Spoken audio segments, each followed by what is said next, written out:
आज बात करते हैं भगवान श्री कृष्ण के बारे में। श्री कृष्ण की जीवनी बेहद दिलचस्प है। श्री कृष्ण का जन्म अपने मामा की जेल में हुआ।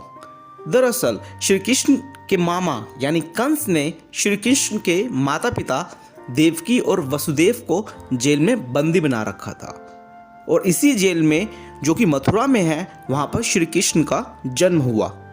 भाग्यवश वसुदेव जी ने श्री कृष्ण को उसी दिन नंद और यशोदा के घर छोड़ा और वापस कंस की जेल में आ गए।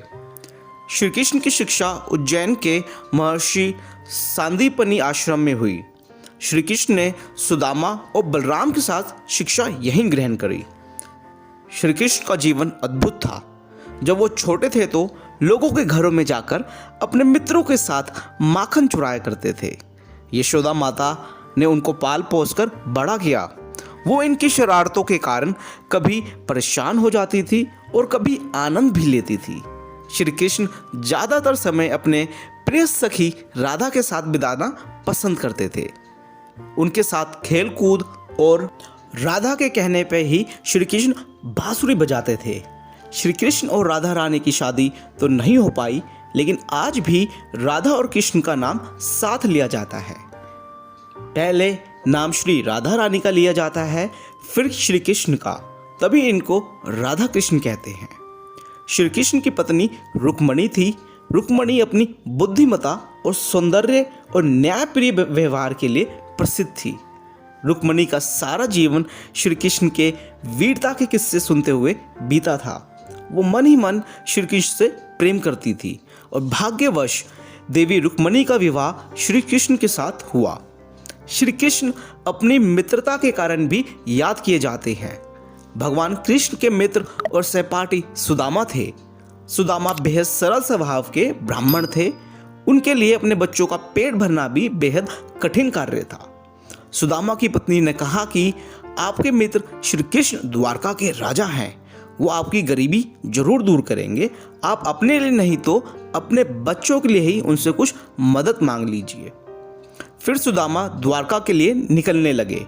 उनकी पत्नी ने 4 मुट्ठी चावल दिए श्री कृष्ण को देने के लिए, क्योंकि सुदामा अपने बचपन के मित्र के घर खाली हाथ तो नहीं जा सकते थे।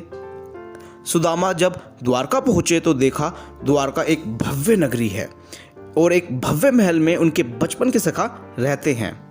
सुदामा को देखकर श्री कृष्ण नंगे पांव दौड़े चले आए और श्री कृष्ण ने सुदामा से पूछा, क्या लाए हो मेरे लिए उपहार में?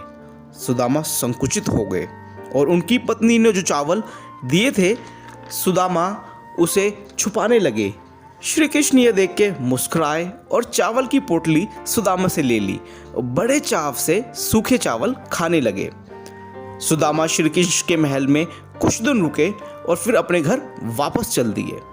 सुदामा में इच्छा नहीं हुई कि वो श्री कृष्ण से कुछ मांगे। वो वापस आते हैं तो देखते हैं कि उनके घर की जगह एक भव्य महल है, जिसमें से दौड़कर उनकी पत्नी उन्हें लेने आती है। सुदामा अपने घर की जगह महल देखकर काफ़ी चकित और हर्षित हो जाते हैं। श्री कृष्ण ने अब उनकी सारी समस्याएं खत्म कर दी थी। कन्हैया ने हमेशा धर्म और नीति का साथ दिया। वैसे तो पांडव श्री कृष्ण के बुआ के बच्चे थे, पर महाभारत में श्री कृष्ण ने पांडवों का साथ दिया। वो इसलिए क्योंकि पांडव धर्म के लिए लड़े थे। पांडवों का व्यवहार समाज में नीतिपूर्ण और श्रेष्ठ था, वहीं कौरव अधर्मी और धूर्त थे। खास बात यह है कि पांडवों की सेना कौरवों की सेना के आगे कुछ भी नहीं थी। फिर भी जीत पांडवों की हुई, क्योंकि श्री कृष्ण पांडवों की तरफ थे। श्री कृष्ण ने महाभारत के युद्ध में अर्जुन को गीता का उपदेश दिया, जो कि आज के युग में भी उतना ही सार्थक है जितना महाभारत के समय था। श्री कृष्ण ने महाभारत के युद्ध में शस्त्र नहीं उठाने का प्रण लिया, लेकिन फिर भी जीत पांडवों की हुई। पौराणिक कथाओं के अनुसार कुरुक्षेत्र के युद्ध में गांधारी के सभी 100 पुत्र मारे गए। गांधारी के श्री कृष्ण पर आरोप लगाया कि अगर श्री कृष्ण चाहते तो युद्ध समाप्त कर सकते थे और शायद उसके पुत्र बच जाते। अपने सभी पुत्रों को खोने की पीड़ा के कारण गंधारी ने श्री कृष्ण को श्राप दिया कि जैसे मैंने अपने सभी प्रियजनों को खोया है, उसी प्रकार तुम और तुम्हारे सभी यदुवंशी समाप्त हो जाएंगे। इसी रात कृष्णवंशी सोमनाथ के पास प्रभास क्षेत्र में एकत्रित हुए और कुछ वाद विवाद के कारण आपस में लड़ने लगे। सभी यदुवंशी आपस में लड़कर मृत्यु को प्राप्त हुए। एक दिन श्री कृष्ण योग निद्रा में पेड़ के नीचे लेटे हुए थे। तभी जरा नामक एक बहेलिया ने श्री कृष्ण को हिरण समझकर बाण चला दिया। वह विषयुक्त बाण श्री कृष्ण के पांव पर लगा और फिर श्री कृष्ण ने अपना देह त्याग दिया। श्री कृष्ण ने हमेशा कहा है कि विजय हमेशा सत्य की होती है। व्यक्ति को सदा धर्म का साथ देना चाहिए और अपने कर्म करने चाहिए, फल की इच्छा रहित होकर। आशा करता हूँ ये वीडियो आपको अच्छी लगी होगी। इंटरेस्टिंग वीडियो देखने के लिए एपिक बायोग्राफी को अभी सब्सक्राइब करें। Thank you for watching. जय श्री कृष्णा।